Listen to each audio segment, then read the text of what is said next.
someone says that we should discuss the role of parental discipline, its purpose, actually, for all of us, is actually to express, loving concern. And the guidelines should administer promptly behavior patterns, but it sets the pace. Let's offer hope, for the most effective, development of our children. Temper firmness with tenderness, explain things clearly.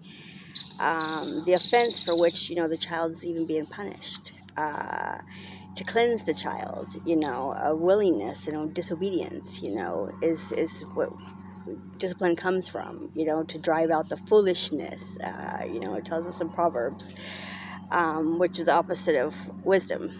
So to break the rebellious heart, and deliver, in the children from internal punishment.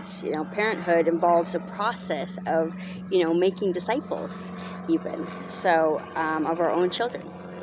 So parents teach discipline, not just to bring children under parental authority, but in order, to bring them to society. They're going to, and ultimately, obviously, salvation and spiritual, discipleship. So punishment, though, may sometimes be a part of discipline. Much more is involved in moving a child, though, from parent-controlled behavior, to self-controlled behavior. Independent decision-making, ultimately to a God-controlled lifestyle, in which the child learns to make wise, God-honoring decisions on his own. They have laws to follow. So godly discipline, provides an umbrella of protection under which a child learns to obey God during the days of vulnerability. Willing defiance is a deliberate, act of disobedience in which a child knows what his parents, expects, then chooses to do the opposite. This is to be distinguished, from childish, irresponsibility, resulting from forgetting or, making mistakes or having a short attention span, even frustration, immaturity, nurturing, and controlling even children's demands, ends with firmness to correct, unacceptable behavior, but not so much as to injure or damage a child, though, is the key point. Loving parents who exhibit a tenderness, kindness, and gentleness, we're treating them how we want to be treated from the beginning. No matter the child's behavior, is when they intervene, we do before to protect the child, from reaping the consequences of that behavior then later too. So guidelines are given for administering, the rod. Remember how they would say, spare the rod of discipline. So it's a symbol, though. The parents, loving care and concern should be administered only in love. So the rod underscores, the responsibility of the individual for his own attitudes, though, too, and actions and reactions. Discipline should be delivered, carefully at the time of the offense, actually catching the wrong behavior, patterns before they begin or become set. The child must understand clearly that the behavior was wrong and that the authority,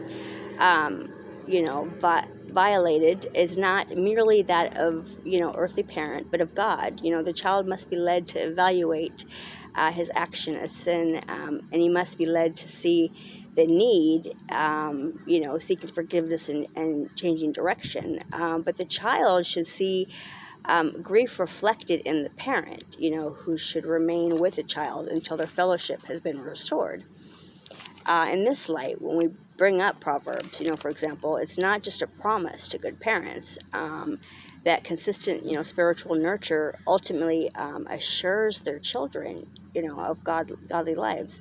But it's also a warning that leaving a child to the willingness of going his own way is the path, to destruction, laying a foundation. And so it's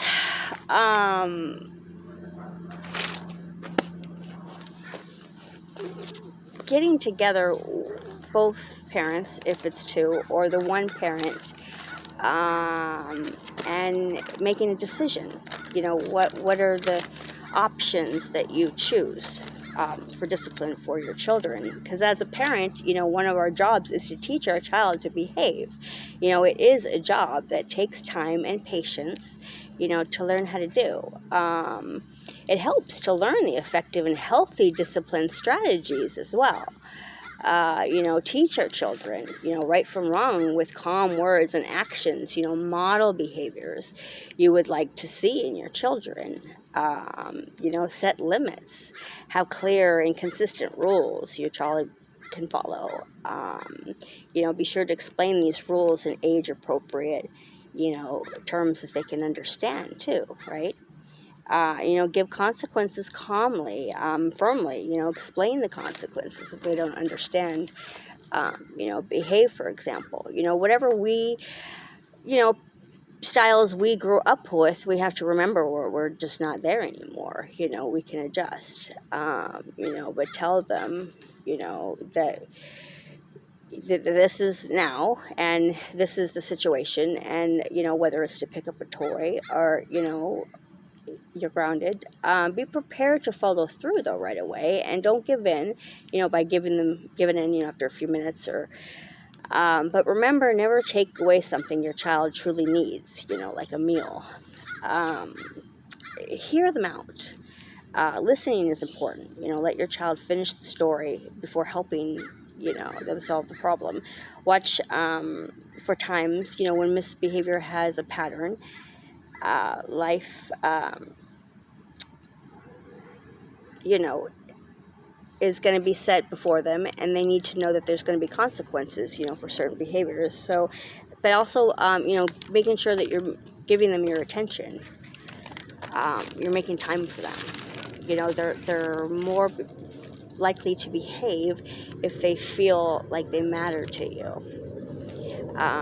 It's more effective, the discipline too, ironically, because it just reinforces the relationship as well as the behavior. And remember, all children, they want their parents' attention. So when you catch them being good, let them know you caught them being good. Compliment them. Kids need to know when they're doing something bad, yes, but they also need to know when they're doing something good. It's praising the success and the good tries, and be specific. For example, wow, you did a good job, putting that toy away, or thank you for picking that up for me. Know when not to respond, actually, too. Along as your child is doing something dangerous, as long as they're safe, just pay attention to the good and keeping them safe. And it goes back to picking battles. There's an effective way of stopping it. Ignoring bad behavior can also teach children natural consequences of their own actions. For example, if your child keeps dipping, they're dropping their cookies on purpose, she'll soon have no more cookies left, to eat if they're all crumbled on the ground, right?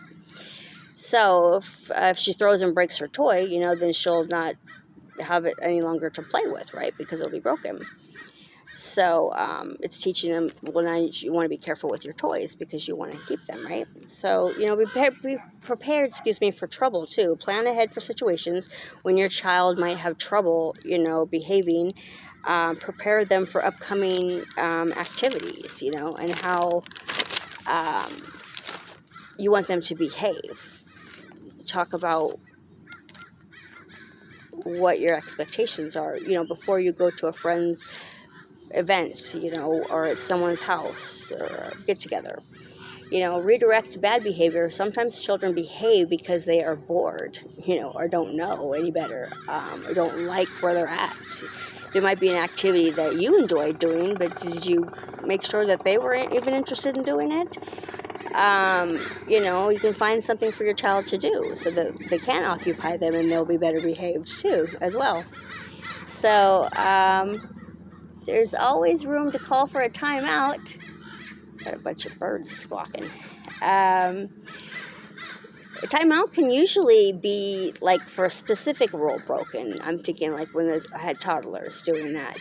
The discipline tool works best by warning children, they will get a timeout first if they don't stop.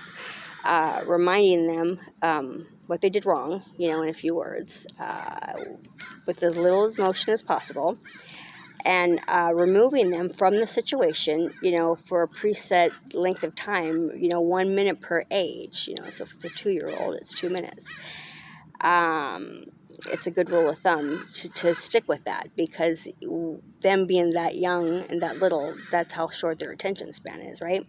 So with children, we are at least 3 years old, though, we can try letting them even lead their own timeout, setting a timer even. You can just say, go to timeout and come back when you feel ready and in control. It's almost like even giving them the opportunity to just, walk and take a breath. This strategy helps them learn and practice their own self-management skills even. It also works for older children and teens. Spanking, though, and harsh words are actually harmful and don't work. Effective discipline, to raise healthy children, highlights why it's important to focus on teaching good behavior, rather than punishing bad behavior, because researchers show, that spanking, slapping, and other forms of physical punishment don't work well to correct a child's behavior. The same holds true, though, for yelling, name calling. I know the AAP has statements out. PBS does even too. Lots of research has been done. Again, us from being this generation, from being kids to now us having children, being beyond being ineffective, harsh physical and verbal punishment,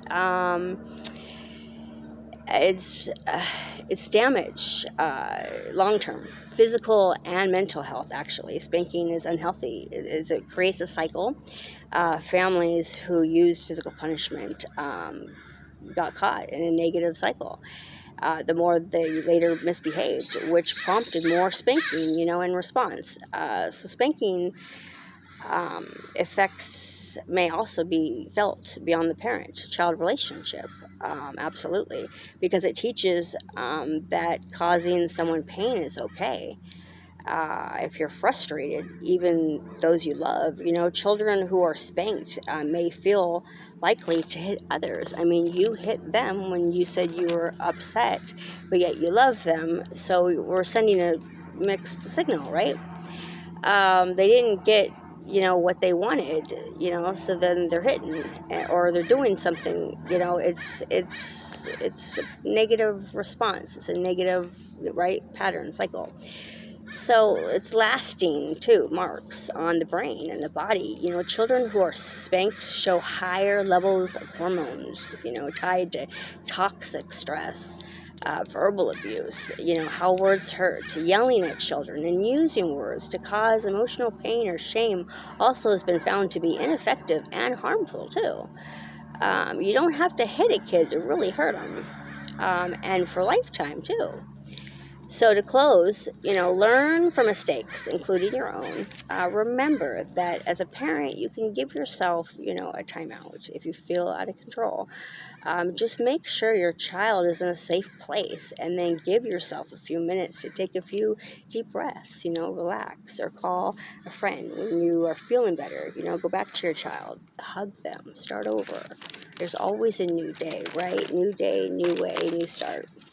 If you don't handle a situation well the first time, try not to worry about it. Think about what you could have done differently and try to do it, the next time.